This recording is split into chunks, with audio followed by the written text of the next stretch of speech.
Good morning, South Bend. You're listening to WLA Radio, 92.5 on the FM band, and this is your morning mashup.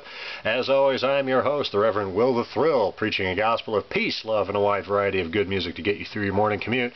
You just heard Mussorgsky's Night on Bald Mountain, performed by the Philadelphia Symphony, preceded by Aerosmith's Dude Looks Like a Lady and Patsy Cline's Walking After Midnight. On deck, we've got the Andrews Sisters, Alice Cooper, and the Bangles. Hey, if there's something you'd like to hear, give us a call at 1-800-448-4373, and we'll see what we can play for you. That number again is 1-800-448-4373. I thought I'd take this moment to pontificate about some stuff. I was thinking about music and what it means to me, and that's pretty much why I do this job. But I was thinking about, I've always hated symbolism.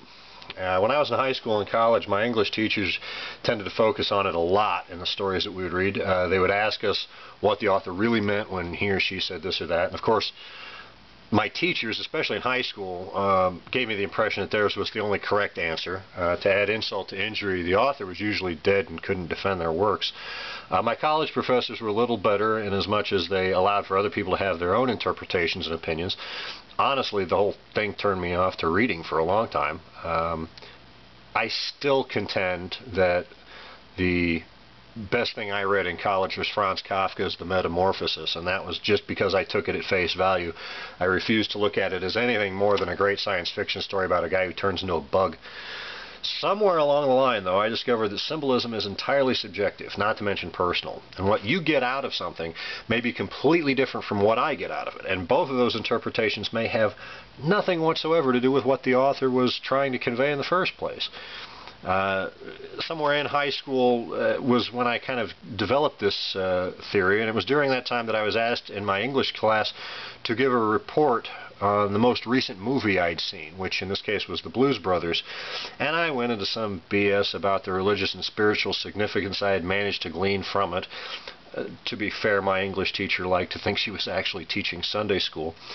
I highly doubt that that's what Dan Aykroyd had in mind when he wrote the script for the film. But after nearly 25 years, I've reached the point where I actually believe my own line of BS. I came to the conclusion that symbolism is not something you should look for. If you are looking for it, any meaning you get out of it is going to ring a little hollow. At least it certainly does with me. As I said, it's subjective and personal. Instead, I think symbolism is something that should come to you. It could come to you gently, or it could hit you upside the head like a ton of bricks.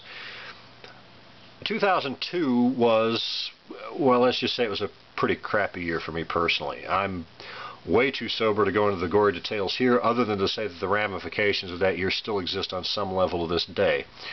I do have a rule, not to get too far off track, I have a rule about buying music. If the Rolling Stones or Bruce Springsteen release a new studio album, I have to buy it the day it comes out. And that summer, in 2002, Springsteen released a new album called The Rising. It was the first album of new studio material that he did with the E Street Band in 18 years. And while almost all of the songs were inspired by the tragedy of September 11, 2001, it meant something completely different to me. The lyrics in the songs seemed to parallel and almost even foreshadow what was going on in my own life, despite the fact that the inspiration behind them was something much different. And I'd always felt that Bruce Springsteen worked better with the E Street Band than he did as solo. Not that he doesn't do a good job solo, but anyway, I was just immensely looking forward to their new album, and then without warning, symbolism was suddenly hitting me upside the head like a ton of bricks, and I wasn't even looking for it.